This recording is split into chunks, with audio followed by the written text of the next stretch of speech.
बिस्मिल्लाहिर्रहमानिर्रहीम। अस्सलामुअलैकुम नाज़रीन।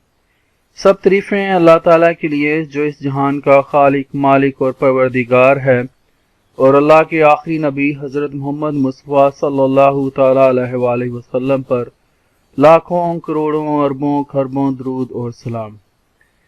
नाज़रीन, आज की वीडियो में हम लोग कानूनी दस्तावेज़ नवीसी से मुतल्लिक़ अहम कानूनी इस्तिलाहात जो इस्तेमाल होती हैं इब्तदाई जो शुरू में, उनके बारे में जानेंगे।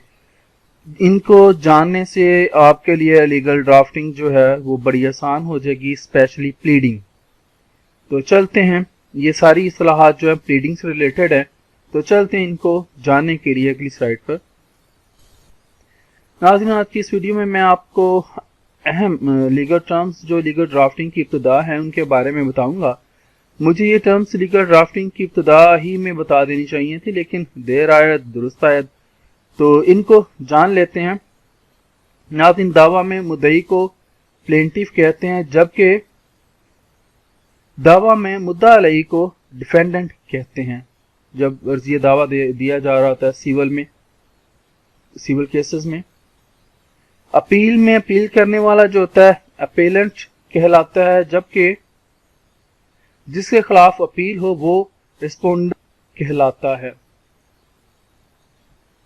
फौजदारी मुकदमात में मुकदमा करने वाला या इतला देने वाला जो होता है, इंफॉर्मेंट भी उसे कहते हैं, जो कंप्लेनेंट भी उसको कहते हैं, जो शिकायत वगैरह करता है, तो उसको फौजदारी मुकदमात में मुकदमा करने वाला जो होता है वो कंप्लेनेंट कहलाता है, जबकि जिसके खिलाफ कंप्लेंट दी जाती है वो मुल्जम अक्यूज्ड कहलाता है।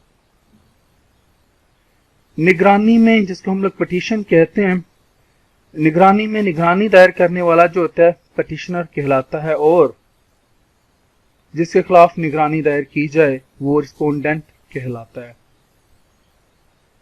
दरखास्त में, एप्लीकेशन में दरखास्त गुजार एप्लीकेंट कहलाता है, और जिसके खिलाफ दरखास्त हो वो रिस्पोंडेंट कहलाता है।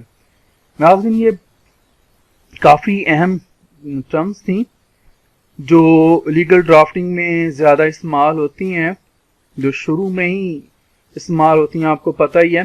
तो मैं शुरू में लीगल ड्राफ्टिंग कोर्स में बताना चाह रहा था, लेकिन फ़िलहाल कुछ वजूहात थी, मैंने मुनासिब नहीं समझा था कि तब बताऊं। तो अब क्योंकि हम लोग मज़ीद आगे जाकर ड्राफ्टिंग को प्लीडिंग हमारी ख़त्म हो जानी है, फिर कन्विंसिंग शुरू होनी है, तो इसलिए मैंने ये ज़रूरी समझा कि आप लोगों के साथ इनको शेयर कर दूँ। तो आज के लिए इतना ही। जिंदा रहा तो फिर इंशाअल्लाह अल्लाह ताला के फजल व करम से आपसे अगली वीडियोस में मुलाकात होगी। इजाज़त दीजिए। अल्लाह हाफिज़।